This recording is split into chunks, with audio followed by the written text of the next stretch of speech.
Students आप लोग को ये होमवर्क है इनपुट एंड आउटपुट। इसमें क्या मैंने लिखा है 15 एग्जांपल्स ऑफ इनपुट डिवाइस और 15 एग्जांपल ऑफ आउटपुट डिवाइस। पहले मैंने बताया था इनपुट क्या होता है और आउटपुट क्या होता है, इसलिए मैंने ये आज होमवर्क दे दिया आप लोग को कि ये दोनों चीज को आप क्या करना है, क्लियर करना है, क्योंकि ये क्या होगा 5 मार्क्स का आप लोग का रह सकता है वहां पे। इसलिए आप इसको क्या कीजिएगा, अच्छे से याद कर लीजिएगा। और आपका ये वाइवा का सबसे इंपॉर्टेंट क्वेश्चन है। वाइवा जो आपका प्रैक्टिकल का मार्क्स है, जिसमें आपको वहां पे भी 15 मार्क्स मिलते हैं। तो आप लोग इसे भूले नहीं, इसको क्या कर लें, याद कर लें। 15 एग्जाम्पल दोनों का, इनपुट और आउटपुट। अब क्या करेंगे, जो आपका वाइवा लेंगे वो आपको कंफ्यूज करेंगे। वो कोई इनपुट डिवाइस का नाम या फिर कोई आउटपुट डिवाइस का नाम पूछ देंगे और बोलेंगे ये क्या है, इनपुट है या आउटपुट है। तो पहले ये सोचना है कि कंप्यूटर में डेटा इन कर रहा है या फिर कंप्यूटर से डेटा बाहर निकल रहा है। अगर कंप्यूटर में डेटा इन कर रहा है, इसका मतलब है कि वो इनपुट डिवाइस है। और कंप्यूटर से डेटा अगर बाहर निकल रहा है, इसका मतलब क्या है, वो आउटपुट डिवाइस है। तो स्टूडेंट्स आप लोग कंफ्यूज नहीं होना है, आप लोग को कंफ्यूज एकदम नहीं होना है। अब हम चल के नेक्स्ट टॉपिक की ओर चलते हैं और आज जानते हैं कुछ फिर से नया चीज। इसमें आज हम कवर करेंगे कि कंप्यूटर के कंपोनेंट्स। आप लोग को पता होगा कि कंप्यूटर में बहुत सारे कंपोनेंट्स हैं। हेलो स्टूडेंट्स, स्वागत है आपका अपना यूट्यूब चैनल मिस्टर स्ट्रेंथ में। स्टूडेंट्स आज हम कंप्यूटर के कंपोनेंट्स के बारे में जानेंगे और कंप्यूटर के कंपोनेंट्स किस तरीके के हैं और क्या यूजेज होता है और कैसे काम करते हैं, सब कुछ जानेंगे।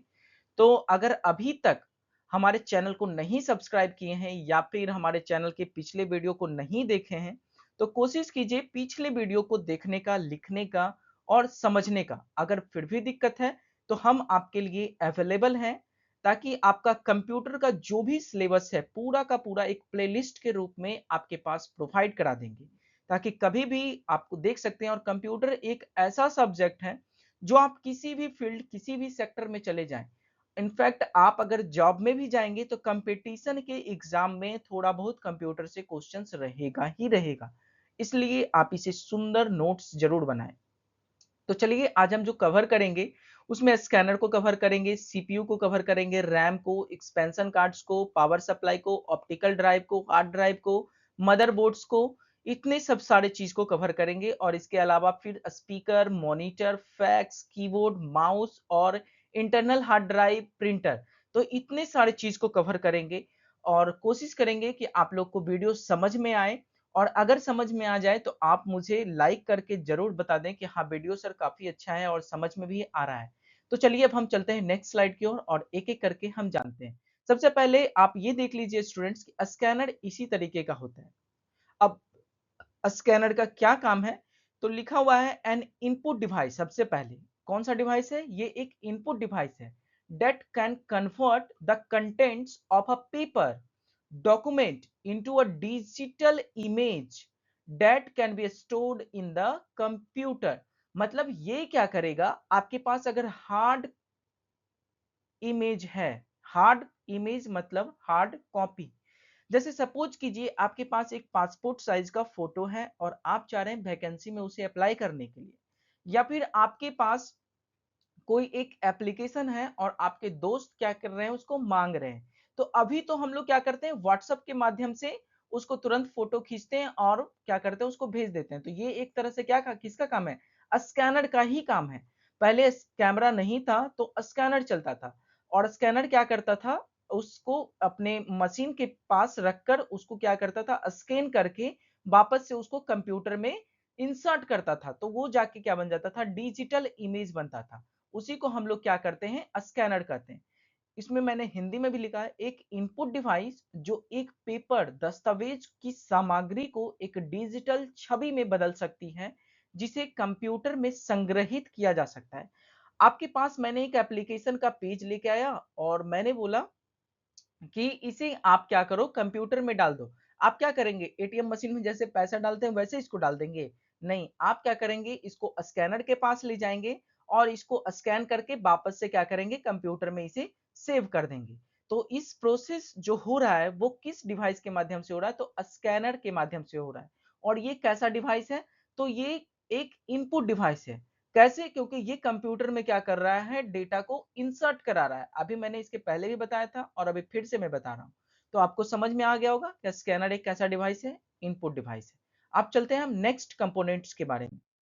नेक्स्ट कंपोनेंट्स हैं सीपीयू, जो कि आपके कंप्यूटर का सबसे मतलब एक तरह से एक्सपेंसिव भी है और सबसे इंपॉर्टेंट भी है। अगर ये नहीं है तो फिर कंप्यूटर क्या है, बेकार है, एक डब्बा है।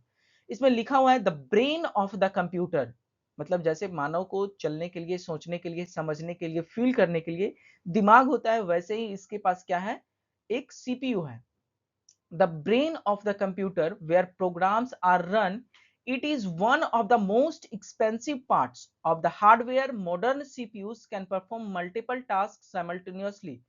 पहले वाले जो सीपीयू होता है वो एक बार में एक ही काम करता था, लेकिन अभी जो सीपीयू है, मॉडर्न सीपीयू है, ये क्या करता है, दो से अधिक एक बार में काम करता है।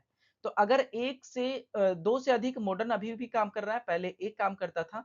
तो इसमें यही लिखा हुआ है कंप्यूटर का मस्तिष्क, जहां प्रोग्राम चलाए जाते हैं। जैसे आप कोई भी चीज कंप्यूटर में चलाते हैं, वीडियो चलाएं, चाहे ऑडियो चलाएं, चाहे व्हाट्सएप, फेसबुक, इंस्टा, कोई वेब ब्राउजर खोले, कुछ भी कंप्यूटर में खोले, तो सबसे पहले मैसेज किसके पास जाएगा, सीपीयू के पास जाएगा कि ये प्रोग्राम को क्या करना है, रन कराना है। अगर ये सोया है, मतलब ये क्या कर गया, करप्ट कर गया, नहीं चल रहा है। अब आपको इसे जगाने के लिए फिर से जो इसमें नया सीपीयूज होते हैं, प्रोसेसर जो होते हैं, वो लगाना पड़ेगा। तो इसमें वही लिखा हुआ है कंप्यूटर का मस्तिष्क है जहां प्रोग्राम चलाए जाते हैं। यह हार्डवेयर के सबसे महंगे हिस्से में से एक है। आधुनिक सीपीयू एक साथ कई कार्य कर सकते हैं। जैसे आप अगर प्रोग्राम चला रहे होंगे, तो नीचे में आप देखे होंगे कि यहाँ पे आपका क्रोम ब्राउजर भी खुला हुआ है, एमएस वर्ड भी खुला हुआ है, पावर पॉइंट प्रेजेंटेशन भी खुला हुआ है, एक्सेल भी खुला हुआ है। तो सब कुछ खुला हुआ है और सब कुछ को एक टाइम एक बार में चलाया जा रहा है। तो जैसे ही आपको लगेगा, उस चीज को आप क्या करते हैं, क्लिक करते हैं, उसका एक्सेस देते हैं, वो उसे काम करता है। तो समझ में आ गया होगा कि सीपीयू क्या है। अगर आ जाएगा व्हाट इज सीपीयू, तो आप लिख सकते हैं ये वाली चीजें को। अब चलते हैं नेक्स्ट कंपोनेंट की तरफ। रैम लिखा हुआ है। रैम का full form random access memory. Random का मतलब क्या होता है, आना जाना, कभी भी वो आ सकता है, कभी भी वो जा सकता है। रैंडमली विजिट, जैसे सपोज कीजिए आपका क्लास में कोई भी सडन जा रहा है, तो वो क्या है, एक तरह से रैंडमली विजिट। एक है कि फिक्स नहीं, वो आएंगे ही आएंगे। तो इसको हम लोग रैंडम नहीं बोलते हैं। तो लिखा हुआ है व्हाट इज, अगर रैम आ जाए तो यहाँ पे सबसे पहले देना है, रैम का फुल फॉर्म लिखना है random access memory. Next point में है ना, the computer's high speed short term memory. मतलब कंप्यूटर जो हाई स्पीड चलता है वो इसी के कारण चलता है, हम आगे बताएंगे। It temporarily stores data and instruction for programmes that run on the computer. मतलब ये क्या करता है, कंप्यूटर को इंस्ट्रक्ट करता है और वो अगर प्रोग्राम को चलाने में मदद करता है।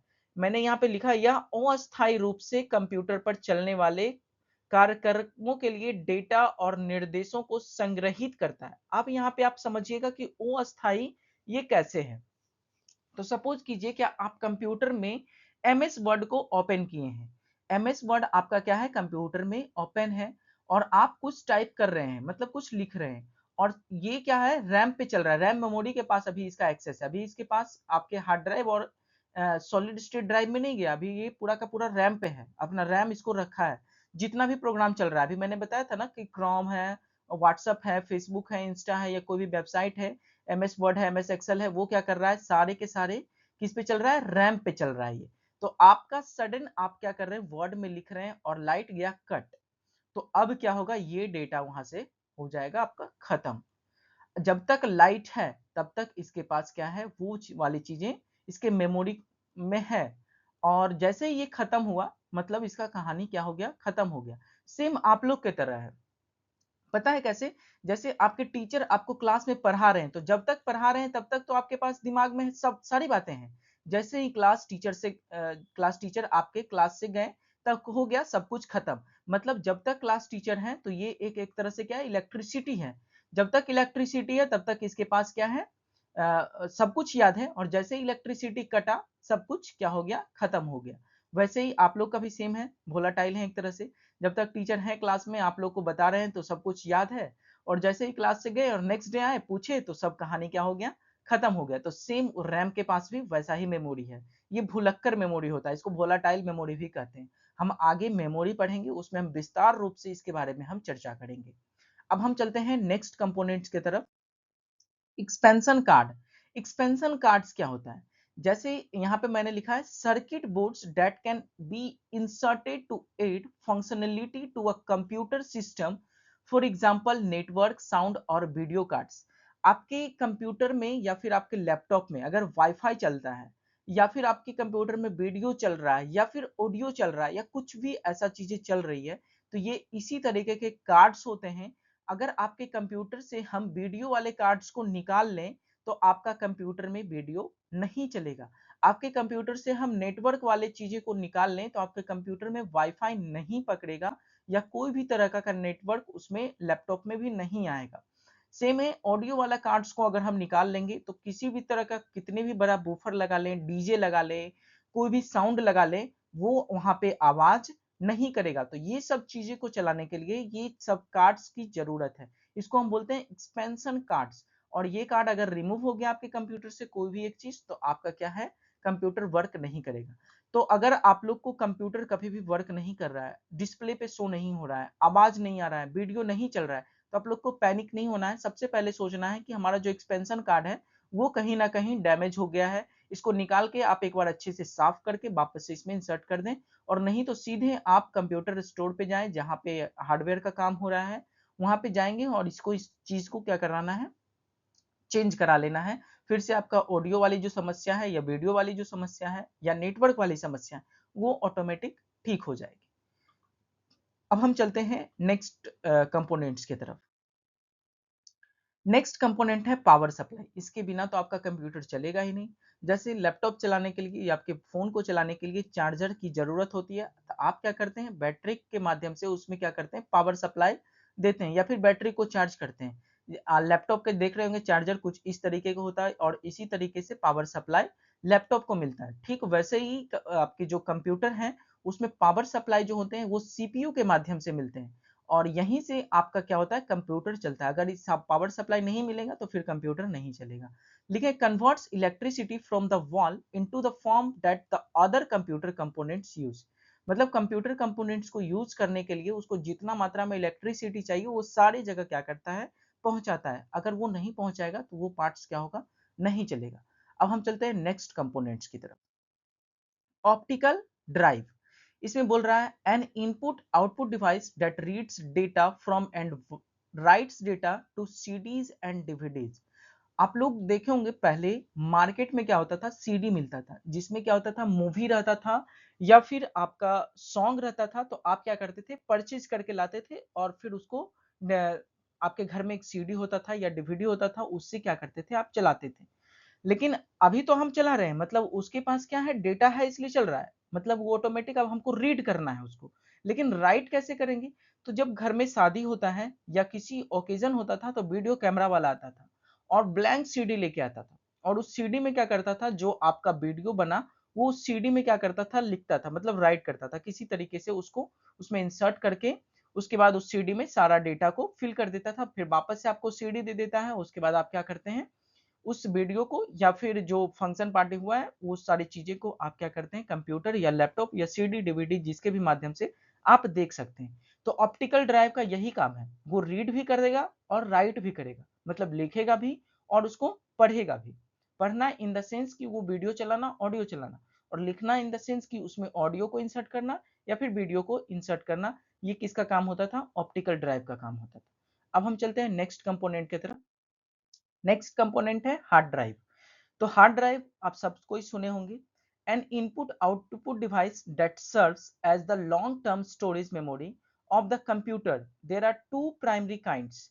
The mechanical device drives are used for mechanically armed to read and write data on a rotating disk, and solid state drive that have no moving parts. अभी मैंने आपको बताया कि जो ऑप्टिकल ड्राइव होता था वो क्या करता था, रीड और राइट दोनों करता था। तो यहाँ पे हमारे हार्ड ड्राइव का क्या हो गया, दो पार्ट्स हो गए। एक हो गया एस एस डी, और एक जो हो गया HDD, मतलब हार्ड डिस्क ड्राइव, और ये हो गया सॉलिड स्टेट ड्राइव। तो सॉलिड स्टेट ड्राइव में मूविंग पार्ट्स नहीं होता, ये वाला चीजें जो आप देख रहे हैं ना, ये वाले चीजें नहीं होती है उसमें। जो ये दिख रहा है ना डिवाइडर की तरह है, यहाँ पे भी है वहां पे भी है, दोनों जगह है, दोनों इमेज में। ये क्या करता है, रीड और राइट करता है, और इसमें मूविंग पार्ट्स भी होता है। इसमें जैसे ही सीडी लगाएंगे ये क्या करेगा, रोटेट होगा, चलना स्टार्ट होगा, इसमें एक मोटर लगा हुआ रहता है। लेकिन सॉलिड स्टेट ड्राइव में ऐसा कोई भी फंक्शन नहीं होता है। एक इनपुट और आउटपुट डिवाइस है जो कार्य करता है। कंप्यूटर एक इनपुट दीर्घकालिक भंडारण मेमोरी में दो प्राथमिक प्रकार के मैकेनिक ड्राइव होते हैं, जो एक घूर्णन डिस्क पर डेटा लिखना या फिर पढ़ना छूट गया है, और सॉलिड स्टेट ड्राइव का उपयोग करने के यांत्रिक भुजा के उपयोग करते हैं। मतलब हार्ड ड्राइव कितने टाइप्स के हो गए, दो टाइप्स के होंगे, एक सॉलिड स्टेट ड्राइव और दूसरा हार्ड डिस्क ड्राइव। तो आपको समझ में आ गया होगा, यहाँ पे जो लिखा हुआ है दोनों का मतलब समझ में आ गया, लिखने वाला काम कैसे हो रहा है ऑप्टिकल ड्राइव के द्वारा, और सॉलिड स्टेट ड्राइव में जो होता है वो मूविंग पार्ट्स नहीं होते हैं। अब हम चलते हैं नेक्स्ट कंपोनेंट्स की तरफ। मदरबोर्ड, ये सबसे इंपॉर्टेंट पार्ट्स होता है कंप्यूटर का, और अगर ये खत्म हो गया तो मतलब कंप्यूटर खत्म हो गया। A circuit boards that holds the and connects various components of the computer and allows their communication. Motherboard एक ऐसा बोर्ड है जो एक कंपोनेंट से दूसरे कंपोनेंट्स को क्या करता है, कम्युनिकेट करने में मदद कराता है। अब उसको अगर कोई सूचना देना है तो वो इसी, ये इतना जो आपको दिख रहा स्क्रीन पे, ये इसी के माध्यम से सूचना पड़ता है, कहीं ना कहीं किसी ना किसी मेथड के द्वारा। तो अगर मदरबोर्ड में किसी भी प्रकार का अगर गड़बड़ी होता है तो आपका पूरा का पूरा सिस्टम क्या हो गया, खराब हो गया। अब उसको क्या करना होगा, चेंज कराना होगा। अब हम चलते हैं नेक्स्ट स्लाइड की ओर।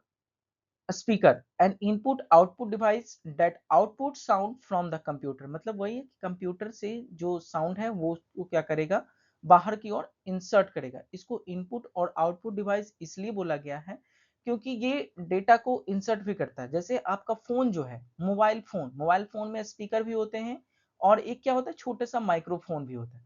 तो ये क्या करता है, आपके आवाज को मोबाइल के अंदर प्रवेश करा के बाहर भी करा रहा है। तो जहां पे बाहर हो रहा है वो साउंड का काम कर रहा है, और जहां पे इंसर्ट हो रहा है वो क्या कर रहा है, माइक का काम कर रहा है। तो इसलिए हम स्पीकर को इनपुट और आउटपुट दोनों बोलेंगे। लेकिन अगर आपको बाय डिफॉल्टरी कोई पूछ देगा कि स्पीकर क्या है, तो हमेशा बोलना है कि आउटपुट डिवाइस है। ठीक है, समझ गए। एग्जाम में भी लिखना होगा तो आप ये वाला चीजें भी लिखेंगे तो सही होगा। ऐसे अगर आउटपुट लिखेंगे तो और भी अच्छा होगा, क्योंकि ये भी सभी को जानकारी नहीं है कि स्पीकर जो है वो इनपुट भी है और आउटपुट है, तो कैसे है। अब हम चलते हैं नेक्स्ट कंपोनेंट की ओर। मॉनिटर, मॉनिटर सबसे पहले लिखा हुआ N input output device that displays information visually. Video के बारे में भी हम बताए थे, विजुअल डिस्प्ले यूनिट सेम वही है, information visually. Generally monitors are output device where the computer visually displays information, touch screen combine the function of output and input. अब यहाँ पे भी आ गया कि सर मॉनिटर भी इनपुट और आउटपुट दोनों होगा, ये कैसे। तो आपके पास अगर मॉनिटर होगा पुराने जमाने वाले, या फिर डेस्कटॉप होंगे पुराने जमाने वाले एलसीडी टाइप के, तो वो जो होंगे वो केवल और केवल आउटपुट होंगे। लेकिन जितने भी टच स्क्रीन डिस्प्ले हैं, टच स्क्रीन डिस्प्ले जितने भी हैं वो क्या है, इनपुट भी है और आउटपुट भी है। क्यों, क्योंकि हम इसमें क्या कर सकते हैं, डेटा को इंसर्ट भी कर सकते हैं टच स्क्रीन के माध्यम से, और डेटा को आउटपुट भी कर सकते हैं, मतलब डिस्प्ले भी देख भी सकते हैं। तो अब आपको समझ में आ गया होगा कि मॉनिटर जो है वो कैसे इनपुट और आउटपुट दोनों है। तो आज के लिए इतना ही, फिर मिलते हैं हम नेक्स्ट वीडियो में किसी नए टॉपिक के साथ। तब तक के लिए जय हिंद, वंदे मातरम।